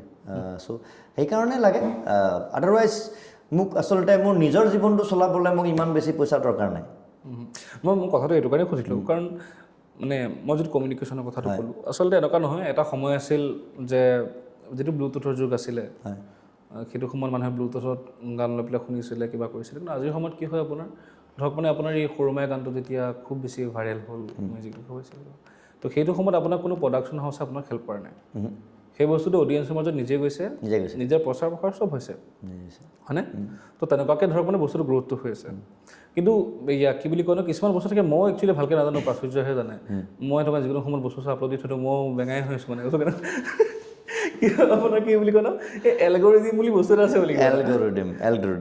মই সেই মাছ কমৰ পৰা মাষ্টাৰ্ছ কৰিছোঁ, যদিও মই মানে সেই একদম মানে কনষ্ট্ৰাকটিভ যিটো ৱৰ্ড কেইটামান থাকে, মই বুজি নাপাই মানে আঁতৰি হৈ এক্সামৰ কাৰণে লিখি পেলাই হৈছে। চিৰিয়াছলি কৈছোঁ, মোৰ এই বস্তু মানে হেৰি নাই, কিন্তু ষ্টিল যিমান দূৰ মানে বুজি পাওঁ, তেনেকৈ এলগৰিদিম কিবা এটা থাকে, সেই বস্তুটো আপুনি গুৰুত্ব দিয়ে নে? মই বৰ অকৰা মানুহ। মানে এটাই মোৰ মানে জীৱনত চেলেঞ্জ এটা আছিলে, মানে নিজক লৈ এনেকুৱা মিউজিক কৰিম, কৰিয়ে যাম গান ৰিলিজ দিয়ে থাকিম আৰু মই প্ৰমোশ্যন নকৰোঁ অৰ্গেনিকভাৱে কৰিম মানে প্ৰমোশ্যন বেলেগ কথা আৰু বুষ্টিং বেলেগ কথা দেই প্ৰমোশ্যন কৰা বেলেগ কথা মই কিবা কিবি ক'ৰবাত গৈছোঁ কিবা কিবি মোৰ গান ওলাইছে বুলি প্ৰমোট কৰিছোঁ আৰু ইউটিউবত পইচা দি পেলাই বুষ্ট কৰা বা ফেচবুকত পইচা দি পেলাই বুষ্ট কৰা ডিফাৰেণ্ট থিং আপুনি তাকে তেনেকুৱা ধৰণৰ কাৰ্য কেতিয়াও কৰে নাই এতিয়ালৈকে কৰা নাই চ' মোৰ চেলেঞ্জটো আছিলে কি মই গান দি যাম এনেকুৱাটো এটা গান ওলাব ন এদিন যিটো মই শ্বেয়াৰ নকৰোঁ মানুহে নিজে শ্বেয়াৰ কৰিব এদিনটো ওলাব ন তো সেইটোৱে নিজৰ লগত চেলেঞ্জ আছিলে আৰু ফাইনেলি সৰুমাইটো অলপ তেনেকুৱা হ'ল ইনষ্টাগ্ৰামত মানুহে নিজে ৰিল বনায় আজিলৈকে মোক আকৌ সৰুমাই গানটোত কাকো মোৰ গানটো ৰিল বনাই দিবিচোন মই নিৰপাব দিম বা কাৰোবাক ইউটিউব ইনফ্লুৱেঞ্চাৰ বা ইনষ্টাৰ কিছুমান যোনে বহুত ফলোৱাৰ্ছ থকা 10,000 20,000 ফলোৱাৰ্ছ থকা কাৰোবাক যে কৈছোঁ গৈ পেলাই তুমি মোৰ গানটো কৰি দিয়া মই তোমাক 1,000 টকা 2,000 টকা দিম তুমি মোক গানটো ৰিল বনাই যিটো হয় সচৰাচৰ যিটো কৰি আছে মানুহে সেইটো মই কেতিয়াও কৰা নাই আৰু সৰুমাই গানটো চবেই নিজে ৰিল বনাইছে নিজে শ্বেয়াৰ কৰিছে এতিয়া মোৰ ইউটিউবত যেতিয়া কমেণ্ট আহে এনেকৈ আছে ইনষ্টাগ্ৰাম চে কণ আয়া ইনষ্টাগ্ৰামৰ পৰা কোন আহিছে তোমাৰ ইনষ্টাগ্ৰামৰ পৰা কিয় আহে মই পিছতে ফিল কৰিছোঁ মই নিজেই নাজানো যে সৰুমাই গানটোত কিমান ৰিল চলি আছে চ' মই নিজেই গম নাপাওঁ তো এইবিলাক মানুহে কৰিছে নিজে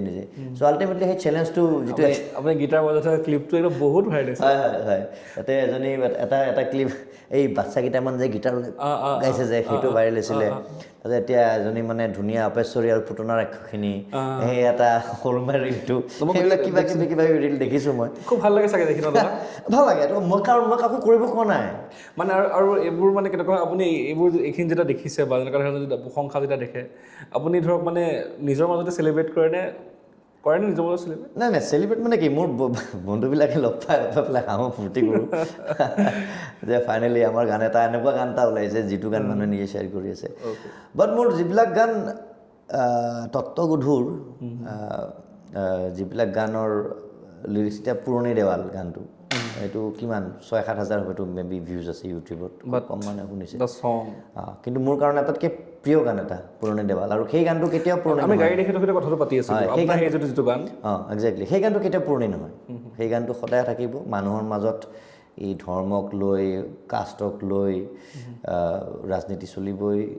এইবিলাক মানুহে অৰি দিগন্তৰ সিপাৰৰ পৰা আহিছে খবৰ পুৰা মঙহৰ গুণ আৰু অগণন কবৰ মানুহবোৰ হেনো তাত ৭৫ বলি হ'ল একেই এন্ধাৰ ইয়াতো মৃত কৰ্ণগৰ চ' আজি আমি কি দেখিছোঁ ইজৰাইল হওক ইউক্ৰেইন হওক তাৰপিছত ইৰাণ হওক এতিয়া ৱৰ্ল্ডৰ বিভিন্ন জেগাত মানুহে এতিয়া ইণ্ডিয়া পাকিস্তান হওক কিহৰ কাৰণে লাগি আছে চ' সেই বস্তুবিলাক আগতেও লাগিছিলে যেতিয়া মানুহ বৰ্বৰ আছিলে তেতিয়াও আক্ৰমণ হৈছিলে যেতিয়া মানুহে চিভিলাইজ হ'ল যেতিয়া ৰাজত্ব কৰিলে মানুহে এইখন ৰাজ্যত এইখন কিংডম আক্ৰমণ কৰে তেতিয়াও চলিছে আজিৰ যুগত য'ত নেকি UN আছে ইউনাইটেড নেশ্যনছ অৰ্গেনাইজেশ্যন কি কৰিছে তেওঁলোকে যুদ্ধ হ'ব লগা কিন্তু হৈ আছে 2000 বিশ্বযুদ্ধৰ পৰা আজিলৈকে এনেকুৱা এটা দিন যোৱা নাই য'ত পৃথিৱীত ক'ৰবাত নহয় ক'ৰবাত সংঘৰ্ষ হোৱা নাই UN জানো কিবা কৰিব পাৰিছে চ' কেতিয়াও এইটো সংঘ এইটো অৱশ্যম্ভাৱী হ'বই এইটো মানুহ জাতিটোৱে বস্তুটোৱে তেনেকুৱা আপুনি সেই থট প্ৰচেছটোৰ ওপৰত যিটো মানে আমি শুনিছোঁ আৰু কি বুলি কয় ন ময়ো সকলোকে মানে জনাব বিচাৰিম এই গানটো এবাৰ হ'লেও শুনিব মানে মই বেচিকেলি আপোনাৰ বাকীকেইটা গান কিমানবাৰ শুনিছোঁ নাজানো এইটো মোৰ লগত চলি থাকে থেংক ইউ এগেইন জেমছ বণ্ডৰ হলিউডৰ চিনেমা কিছু ফাইট চ' এইবোৰ গান মই কিয় লিখিছোঁ মানে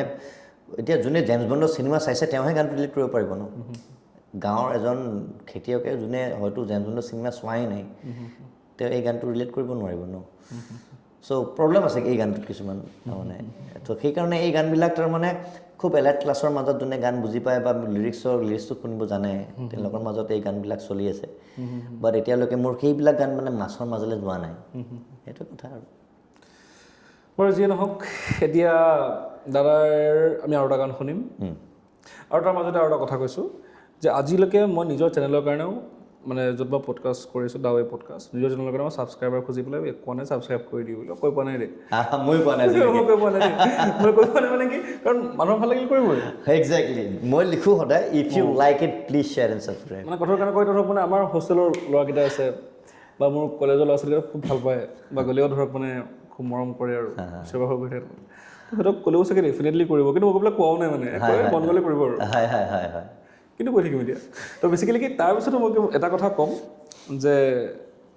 প্ৰাণদীপ দাস অফিচিয়েল বুলি প্ৰাণদীপ দাস অফিচিয়েল বুলি আছে, Yes, yes, YouTube Prandeep Das official বুলি যিটো ইউটিউব চেনেল আছে বা বাকী যিবোৰ অডিঅ' প্লেটফৰ্ম আছে, আপোনাক সকলোকে মই ক'ম এবাৰ গৈ পেলাই দাদাৰ গানকেইটা শুনক, আৰু শুনি পেলাই যদি ভাল লাগে দাদাক ডিএম কৰিব। চ' আই হোপ এই অনুষ্ঠানটোৰ পিছত যদি এজনেও যদি আপোনাৰ গানটো শুনে, মই ভাবিম আজি অনুষ্ঠানটো সফল হৈছে। তাকে তাকে তাকে তো বেচিকেলি কথাটো কেনেকুৱা, আপোনাৰ সংগীতৰ মাধ্যমেৰে হয় সমাজত আপুনি যিখিনি বাৰ্তা দিব বিচাৰিছে, হয় এতিয়া অসমৰ 3 কোটি মানুহক আপুনি বুজাব নোৱাৰে সেইখিনি কথা, এতিয়া কোনো এজন ব্যক্তিয়েতো কেতিয়াও নোৱাৰে, বা তাৰে মাজত যদি এজনেও আপোনাৰ সেই বাৰ্তাটো পাইছে, প্ৰেৰণ যদি হৈছে, আপুনি ভাবে আপুনি সফল, ভাবেনে? হয় হয় হয় কিন্তু আচলতে আজিৰ অসমীয়াই নিজক নিচিনিলে অসম ৰসাতলে যাব বুলি গোৱাৰ পিছতো জানো কোনোবাই চিনিলে?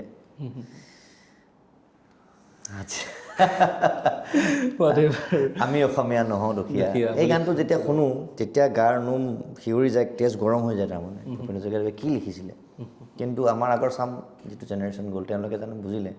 তেওঁলোকে হয়তো বুজাহেঁতেন আজি অসমখনৰ এই অৱস্থা নহ'লেহেঁতেন।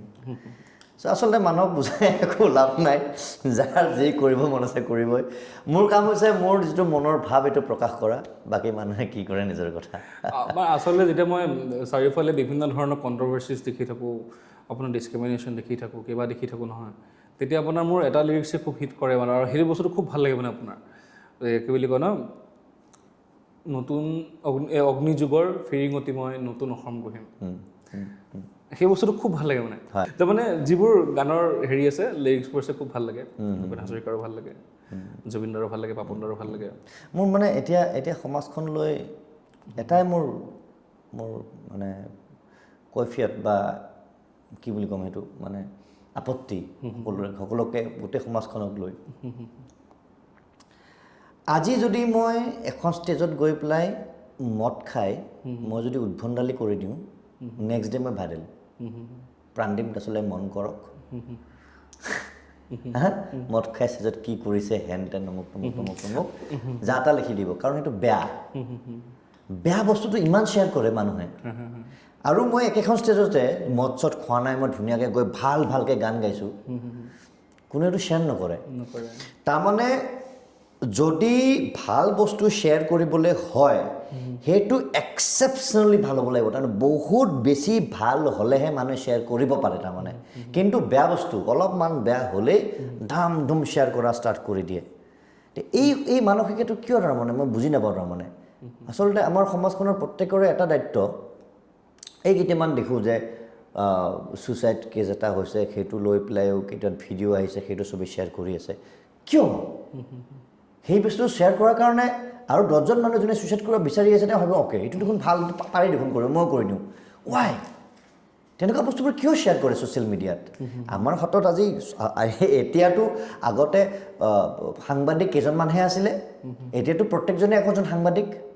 গাঁৱত কি হৈ আছে, নিজৰ চহৰখনত কি হৈছে, প্ৰত্যেকেই ছ'চিয়েল মিডিয়াত লিখি দিব পাৰে। বেয়া বস্তুবোৰ কিয় ইমান লিখে? তাৰমানে নিগেটিভ বস্তুটো ইমান পটককৈ ভাইৰেল হৈ যায়, য'ত নেকি ভাল বস্তুবিলাক মানুহে লুকাই ৰাখে। তো মই সকলোকে মানে এই পডকাষ্টটোতে আহ্বান জনাইছোঁ যে যাতে প্লিজ ছ'চিয়েল মিডিয়াত বেয়া বস্তুবিলাক শ্বেয়াৰ নকৰিব। কোনোবা এখন গাঁৱত কোনোবা এটা বস্তু ল'ৰা এটাই ভাল কাম কৰিছে, কিবা ঢোল বজাই পেলাই কিবা তামাম বিৰাট ভাল ঢোল বজাইছে, কোনোবাই নাচিছে, কোনোবাই ক'ৰবাত ভাল ৰিজাল্ট কৰিছে, কিবা ভাল নতুন ইনিচিয়েটিভ লৈ নতুনকৈ বিজনেছ ষ্টাৰ্ট কৰিছে, কি পজিটিভ বস্তুবিলাক শ্বেয়াৰ কৰক না, ছাপৰ্ট দেম। সেইবিলাক ছাপোৰ্ট কৰক। কোনোবাই মদ খাই পৰি আছে, কিয় ছাপোৰ্ট কৰিছে? কোনোবাই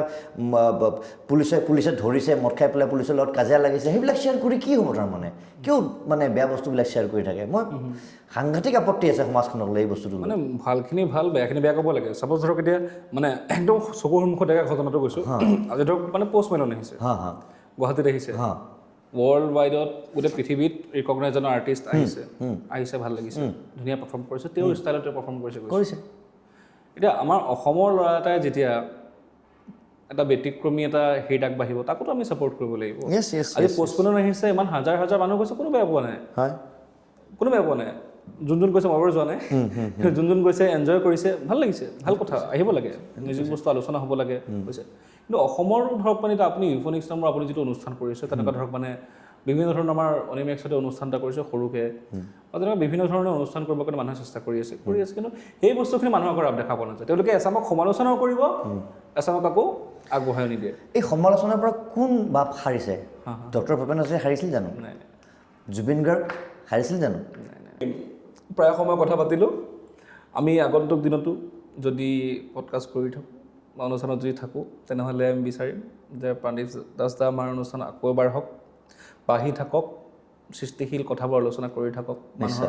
মানুহৰ মাজলৈ কথাবোৰ গৈ থাকক ইমান সুন্দৰকৈ গীতকেইটা পৰিৱেশন কৰাৰ বাবে আমাৰ দৰ্শকৰ কাৰণে বা আমাৰ কাৰণে আমি আপোনাক ধন্যবাদ জ্ঞাপন কৰিছোঁ দাদা থেংক ইউ ছ' মাছ আৰু আনুষ্ঠানিকভাৱে আজিৰ অনুষ্ঠানৰ পৰা আমি বিদায় মাৰিছোঁ ধন্যবাদ দাদা বহুত ধন্যবাদ থেংক ইউ আপোনালোকে চাব এপিছ'ডটো আৰু এপিছ'ডটো চাই পেলাই যদিহে ভাল লাগে দাদাৰ চেনেলকেইটালৈ গৈ তেওঁৰ গানকেইটা শুনিব আৰু তেওঁক জনাব আমাকো জনাব আপোনালোকে কেনেকুৱা পালে this is the way we talk thank you so' much